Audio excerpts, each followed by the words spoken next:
Habiendo pasado el periodo de duelo, me pareció muy interesante abordar un video contando uno de los aspectos por ahí menos explayados en videos dedicados a Toriyama, y es justamente la complicada relación que tuvo con Dragon Ball, la cual es su obra más famosa y la que lo llevó a la fama mundial.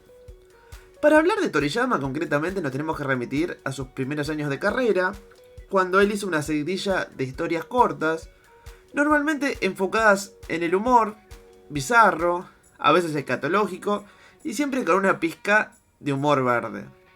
Si por algo se caracterizaba a Toriyama es por gustarle dibujar mujeres voluptuosas y rodeadas de situaciones con un toque sexual.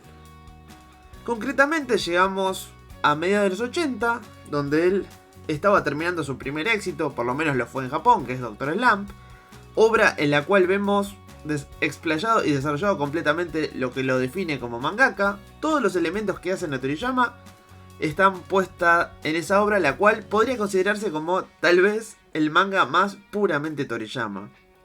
De ahí pasa a la siguiente obra, la cual no era más que una parodia, en sentido humorístico, de una novela china muy vieja llamada Viaje al Oeste, donde, como dije antes, sostiene su caracterización de aventura, de humor un poquito escatológico, de referencias sexuales, y subiendo un poquito la vara con lo que se refiere a la aventura. A esta historia le fue bien, en principio iba a durar 2-3 tomos. La idea original de Toriyama es que la aventura termine justamente con el grupo juntando por primera vez las esferas del dragón, y de ahí pasar a otra cosa. Sin embargo, a la serie le fue bastante bien en su publicación en la Weekly Shonen Jump, y los editores, los cuales son una imagen muy importante dentro de lo que es justamente la edición de mangas en Japón, lo invitan a virar un poquito su obra para el lado de las peleas, que le estaba resultando muy bien a otras publicaciones de la misma revista. Por ese entonces estaba abriendo una nueva época de los shonens de pelea, que perduraría, podría decirse que hasta la actualidad, pero que tuvo un pico enorme entre mediados de los 80 y hacia finales de los 90, o hasta mediados del 2000 podríamos decir que fue como la gran época, la gran explosión de los shonen. Entonces él cada vez va virando más su obra hacia ese lado, sin renunciar a las características que por ahí más lo identificaban, pero teniendo como por obligación que insertar una cuota de peleas, de acción, de técnicas, de transformaciones, etc. Esto culmina con lo que en la animación se conoce como el salto de Dragon Ball a Dragon Ball Z, y que en el manga no es así, pues son 42 tomos de corrido, donde la historia se vira completamente a los combates, a las sagas épicas, a enfrentamientos muy violentos, mucha muerte, como todos seguramente habrán visto o habrán leído. El plan de Toriyama, que realmente no estaba en su salsa, por más que a todos nos gustaba lo que estaba haciendo, él no se sentía cómodo porque no es el tipo de obra que quería hacer. A él, como dije antes, le gustaba el humor, y por temas de imposiciones estaba convirtiendo a su trabajo en una saga de peleas. Entonces dijo, bueno, el final natural de la historia de Goku, que empezó con el encuentro entre Goku y Bulma, iba a ser con Goku en Namek, enfrentando al emperador del universo, el mismo que una saga atrás habíamos descubierto que es el que había exterminado a su raza, emparentando aparte la historia de Goku con la de Superman, lo cual tiene bastante que ver con este nuevo viro que dio hacia el lado de la acción. Como dije recién, Toriyama pretendía que la saga de Goku tuviera un cierre épico en Namek, justamente cerrando varios arcos, los cuales eran, por ejemplo, que enfrente a la causa que hizo que él vaya a la Tierra, y en el lugar del cual se originaron las bolas del dragón. O sea, ahí tendríamos como una especie de círculo de las dos tramas principales de la historia. Y de paso, dejando a Gohan como el legado, teniendo un aspecto bastante parecido al que tenía el personaje cuando empieza la obra. Bueno, desde ya todos sabemos que Dragon Ball fue un mega éxito, sobre todo con la llegada de la serie animada Z, que escaló a nivel mundial. Aparte, bueno, sin hablar solamente del anime, ya había muñecos, había videojuegos, La verdad que le estaba yendo muy bien, era una máquina de hacer plata. Obviamente Shueisha le dijo, dale Toriyama, no podés cortar acá. Tipo, esto está en su mejor momento. Y con muchas presiones y un poquito de insistencia, viene la saga de Cell. Termina la saga de Cell y les dice Toriyama, habiendo dejado ese final que se parecía bastante al final que quería hacer antes. O sea, en lugar de Goku morir contra Freezer, moría contra Cell y quedaba Gohan a cargo de todo, digamos, explícitamente. Recordemos que al final de la saga de Freezer, en principio medio que se plantea eso, pero después hay como una especie de emparche donde dice, no, en realidad Goku no murió, se quedó en un planeta haciendo algo que no sabemos qué es y ya va a llegar. Y bueno, de ahí lleva a la llegada de Mecha Freezer y del padre, bueno, ustedes ya saben. Pero en el caso del final de la saga de Cell, era un final que tranquilamente podría haber sido el final de la serie. De hecho, el propio Goku le dice, no me revivan, yo siempre atraigo todos los problemas. Nuevamente tenemos esta insistencia por parte de Shueisha. Dice, dale Tori, mirá, el anime la está rompiendo. Estamos juntando yenes a morir. Tipo, no solo es el manga y el anime, también están saliendo películas, están saliendo los muñecos, dale, tipo, copate. Y ahí es cuando Toriyama crea la saga de Buu, en la cual por lo menos se da el gusto de meter un poquito más de comedia que había estado relegado en los arcos anteriores. Y tenemos cosas bastante bizarras como el personaje de Mr. Buu, una relevancia aumentada de Mr. Satan, el tema de Goten y Trunks y Goten, que también tienen mucho humor en la forma de pelear. Si bien obviamente pasan cosas trágicas y sigue sostenida este relato de la épica, tenemos un Toriyama que dice, bueno, si me obligan a quedarme, de última hago un poco lo que quiero, lo cual en mi opinión funcionó muy bien. Después de eso, se vuelve a repetir la situación. Tenemos a Shueisha diciendo, dale Tori, dale. Él hace un falsete donde va a continuar un arco más, pero resulta ser el epílogo, que es justamente cuando Goku se va a entrenar con Up.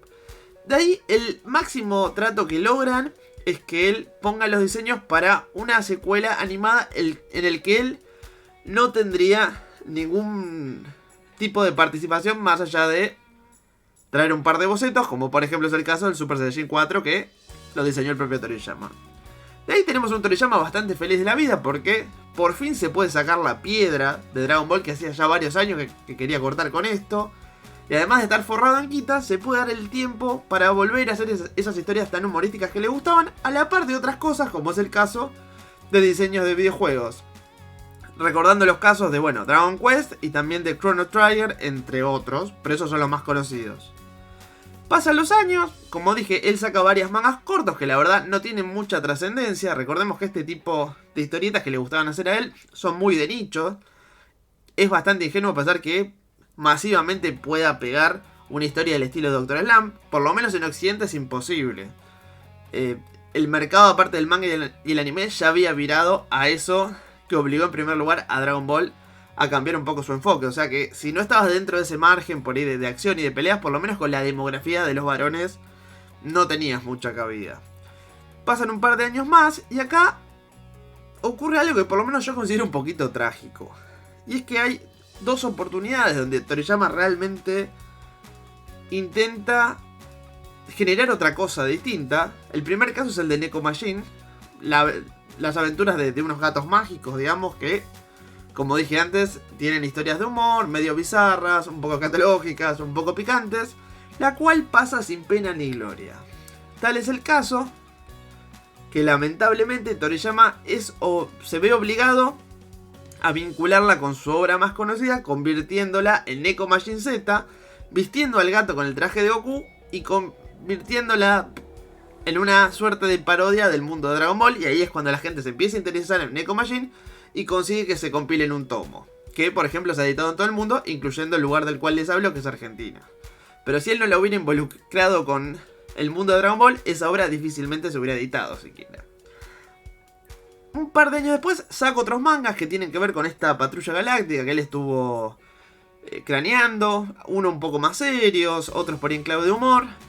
Finalmente saca el manga de Hako, que es un personaje que ustedes ya conocen por el anime de Super, el cual ocurre exactamente lo mismo. Es una historia corta, de humor, con un poco de bizarreadas, alguna cosita sexual, por ahí un poco menos. Estamos hablando de que ya estamos en una época distinta donde este tipo de cosas no se ven tan bien. Aparte hay que pensar en el público mundial y en Occidente están bastante intensos con este tema. el cual pasa sin pena ni gloria. Nadie le da bola a Hako, hasta que, en un manotazo dado, Toriyama decide vincularlo en el último capítulo con la historia de Goku, convirtiéndolo en la precuela oficial. Entonces vuelve a ocurrir lo mismo que con Nico Machine Z. Un manga que no estaba teniendo demasiada trascendencia se vuelve importante por incluirlo dentro del mundo de Dragon Ball. Y logra que, por ejemplo, se publique en un tomo y que ese tomo se publique en todo el mundo. Me empiezan a ver como un patrón que él, cuando termina Dragon Ball, se saca una piedra y que sin Dragon Ball él no puede alcanzar cierto nivel de trascendencia. Más allá de la calidad de las obras, que digo, leí estos mangas y la verdad que a mí me gustaron, pero entiendo que por ahí a mis amigos que no son del mundo del manga y del anime, que por ahí sí les gustaba el anime de Dragon Ball, yo les muestro algo de eso y la verdad que no les va a despertar el más mínimo interés. Como dije antes, es algo muy de nicho. Finalmente, la última sección de este video podríamos hablar ya de hace más o menos 10 años, cuando por lo menos Toei sufría una crisis, porque más allá de One Piece no estaba teniendo una gran serie que realmente le diera ganancias. Los shonen actuales, si bien hubo shonen exitosos, alguno me va a discutir, obviamente, claro que hubo shonen exitosos, pero por fuera de One Piece no hubo algo que moviera tanto como Dragon Ball, que aparte, en esta ausencia de Toriyama, creció mucho por el lado de los videojuegos. Si bien cuando él hacía el manga había videojuegos, el mundo de los videojuegos en general creció exponencialmente, masificándose a niveles insospechados. Y hubo toda una generación de gente joven, digamos, que empezó a conocer la obra por los juegos, como el Tenkaichi Budokai 3, por ejemplo, que es una locura. Entonces toda esta gente primero cayó a los videojuegos y después fue a la serie. Tiene un público nuevo, y el cual si vos les publicabas algo te lo iban a consumir. Entonces Toei dijo, no estoy teniendo grandes éxitos más allá de One Piece, ¿por qué no te copas, Toriyama? Que tu obra está más vigente que nunca y volvemos a hacer algo juntos. Es ahí cuando él primero hace un especial que se llama Goku y sus amigos regresa, el cual yo sospecho que era una especie de tanteo de terreno, donde él recupera un poco el enfoque que le gusta de su obra y hace un especial enfocado en el humor. En general la mayor parte de la gente se decepcionó porque justamente lo que estaba pegando de Dragon Ball era este enfoque de las peleas, o sea, ya no sé si había mucha gente que quisiera volver al tema del humor y la aventura. De hecho, incluso a mediados de los 90, Dragon Ball GT falló porque su primer arco lo quiso volver a este enfoque puro Toriyama y el público no lo tomó. Y hablamos de los 90 después de la serie original.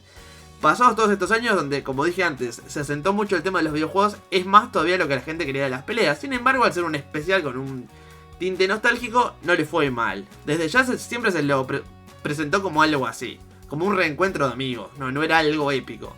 Entonces, hubo quien le gustó, quien no, pero dentro de todo ya sabías que esperabas eso. El problema es que a raíz de que este especial le fue bastante bien, y salió alguna cosita más, como por ejemplo un especial de Bardock que fue una mierda, pero bueno, era algo que venía de forma promocional con otra cosa, o sea, no fue una película o un anime como tal. Dicen, bueno, ahora sí, Toriyama, hagamos películas, dale. Y es donde se empieza a cranear el tema de la batalla de los dioses, donde Toriyama arma el argumento. Obviamente de este argumento es entregado a los guionistas, quienes empiezan a elaborar una trama, lógicamente, más en la sintonía de lo que era Dragon Ball Z o las 20 películas que hicieron de Dragon Ball Z, que era algo más enfocado en el drama, en la acción, en lo épico. Toriyama ve esto, estimo yo que le molesta un poco leer este guión como diciendo, esto no soy yo, esto no es lo que quiero hacer. Y lo reescribe todo volviéndolo a lo que vimos en cines, que es una película enfocada principalmente en un humor más bizarro, más por ahí infantil que lo que él hacía, curiosamente, en los 80, 90. Y donde la pelea es algo complementario y que probablemente solamente tiene que justificar la película. Desde ya, yo asumo, a mí no me gustó. Me parece que ya el tiempo para este tipo de historias en esta franquicia ya no tenía lugar. Después de ahí viene la pelea contra Freezer y Dragon Ball Super y demás. Pero todo estuvo marcado por la piedra angular de un Toriyama, diferenciándose del equipo de animadores de Toei justamente por querer, como tener una suerte de revanchismo, de decir, loco, ustedes en su época no me dejaron hacer humor, ahora yo les vuelvo a traer el humor cuando ustedes quieren hacer peleas. Por lo menos así lo veo yo. Ahora me gustaría saber qué piensan ustedes de todo esto, de cómo Toriyama lidió con este ida y vuelta entre él, los editores, la editorial, la casa animadora, por el foco de su obra. ¿Y qué opinan? ¿El mejor Dragon Ball es cuando Toriyama realmente explotaba las características que a él le interesaban? ¿O por el contrario, la imagen de los editores fue muy importante para que se convirtiera en una obra de culto? ¿Y qué piensan de los otros trabajos de Toriyama? Ya sea las obras cortas, Dr. Slump, como sus diseños para juegos, como dije antes, el Chrono Trigger, la saga Dragon Quest, la saga de peleas Tobal, que no tuvo mucho éxito, por lo menos acá no es muy conocida. Un juego que fue bastante mal recibido, que es el Blue Dragon, por ejemplo, también. ¿Qué opinan de todo esto? ¿Qué me quieren contar? Aparte del Toriyama de Dragon Ball, ¿qué hay del otro Toriyama que llevó todo el resto de su obra y de sus aportes artísticos? Como siempre los leo, y si les gustó el video les voy a pedir un like. Y si justo este es el primer video que estás viendo de mi canal, te invito a suscribirte, así te llegan otro contenido del estilo, de videos justamente hablando de manga, anime, de cómics, de series, de películas y de videojuegos. Hasta la próxima.